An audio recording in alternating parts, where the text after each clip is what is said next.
Initial public offering. Initial public offering, IPO, marks a significant milestone for companies seeking to transition from private ownership to public trading. In this guide, we'll explore the fundamentals of IPOs, why companies choose to go public, the advantages and disadvantages involved, and the key differences before and after an IPO. What is an IPO? An initial public offering refers to the process by which a privately owned company offers its shares to the public for the first time, thereby becoming a publicly traded entity. Through an IPO, companies issue new shares to raise capital from public investors, while existing shareholders may also sell their shares on the public market. Why do companies go public? 1. Access to capital. IPOs provide companies with access to a broader investor base, enabling them to raise significant capital for growth, expansion, and investment in new projects. 2. Liquidity for investors. Going public allows existing shareholders, including founders, employees, and early investors, to monetize their holdings by selling shares on the public market. 3. Enhanced visibility and prestige. A successful IPO can enhance a company's visibility, brand recognition, and credibility in the market, attracting customers, partners, and talent. 4. Currency for acquisitions. Publicly traded shares can be used as currency for acquisitions, mergers, and strategic partnerships, offering flexibility in corporate transactions. 5. Employee incentives. Publicly traded stock options and equity grants can serve as valuable incentives to attract and retain top talent, aligning employee interests with company performance. Advantages of going public. 1. Access to capital markets. IPOs provide access to a deep pool of capital from public investors, enabling companies to fund expansion plans, research and development, and strategic initiatives. 2. Liquidity for shareholders. Going public creates liquidity for existing shareholders, allowing them to sell shares and realize gains, thereby incentivizing early investors and employees. 3. Enhanced brand visibility. A public listing increases a company's visibility, credibility, and brand recognition, fostering trust among customers, suppliers, and stakeholders. 4. Currency for M&A. Publicly traded shares can be used as currency for acquisitions, facilitating growth through strategic mergers and acquisitions. 5. Employee compensation. Stock options and equity grants offer employees a stake in the company's success, aligning their interests with shareholder value creation. Disadvantages of going public. 1. Regulatory compliance.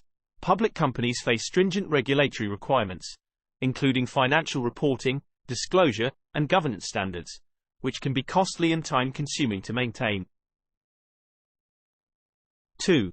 Loss of control. Going public may dilute the ownership stake of founders and early investors, resulting in loss of control over strategic decisions and corporate governance. 3. Short-term pressure. Public companies are subject to quarterly earnings expectations and short-term market pressures, which may detract from long-term strategic planning and investment. 4. Increased scrutiny. Public companies face heightened scrutiny from investors, analysts, and the media, making them more vulnerable to public scrutiny and shareholder activism. 5. Costs and fees. The process of going public, including underwriting fees, legal expenses, and ongoing compliance costs, can be expensive and erode profitability in the short term. Differences before and after an IPO. 1. Ownership structure. Before an IPO, the company is typically privately owned, with ownership concentrated among founders, investors, and employees. After an IPO, ownership becomes more dispersed among public shareholders, institutional investors, and insiders. 2. Access to capital. Pre-IPO companies rely on private funding sources, such as venture capital and private equity, for capital. Post-IPO, companies have access to public markets for equity financing through the sale of shares. 3. Regulatory requirements. Private companies have fewer regulatory obligations and disclosure requirements compared to public companies, which must adhere to strict reporting and governance standards enforced by regulatory authorities. 4. Liquidity for shareholders. Pre-IPO shareholders may have limited liquidity options, with their investments tied up until a liquidity event occurs. After an IPO, shareholders can freely buy and sell shares on public exchanges, providing liquidity and valuation transparency. 5. Market perception. Going public can enhance a company's visibility, credibility, and market valuation, positioning it for future growth opportunities and strategic partnerships. Conclusion. In summary, initial public offerings (IPOs) represent a significant milestone for companies seeking to access public capital markets, enhance visibility, and create liquidity for shareholders. While IPOs offer numerous benefits, including access to capital and enhanced brand recognition, they also come with risks and challenges, such as regulatory compliance, loss of control, and short-term market pressures. By carefully weighing the advantages and disadvantages, and considering the differences before and after an IPO, companies can make informed decisions about their path to public ownership, positioning themselves for long-term success and value creation. Useful expressions. An IPO marks a company's debut on public markets, offering shares to investors and raising capital for growth and expansion. Going public through an IPO requires extensive preparation, including financial audits, regulatory compliance, and investor roadshows. IPOs attract public scrutiny and media attention, requiring companies to maintain transparency, accountability, and investor confidence.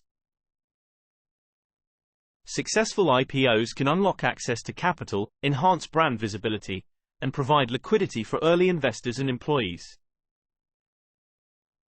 Investors evaluate IPO opportunities based on company fundamentals, growth prospects, industry trends, and potential risks in the market. IPO pricing reflects market demand, investor sentiment, and company valuation, balancing the interests of issuers and investors. Post-IPO, companies face ongoing obligations, including financial reporting, governance standards, and investor relations activities. IPO proceeds are used to fund strategic initiatives, including expansion plans, research and development, and debt reduction. Market conditions and investor appetite influence the timing and success of an IPO, with companies timing their offerings strategically. IPO underwriters play a critical role in structuring offerings, pricing shares, and facilitating the transition to public ownership. Investor roadshows before an IPO aim to generate interest, educate potential investors, and gauge market demand for shares.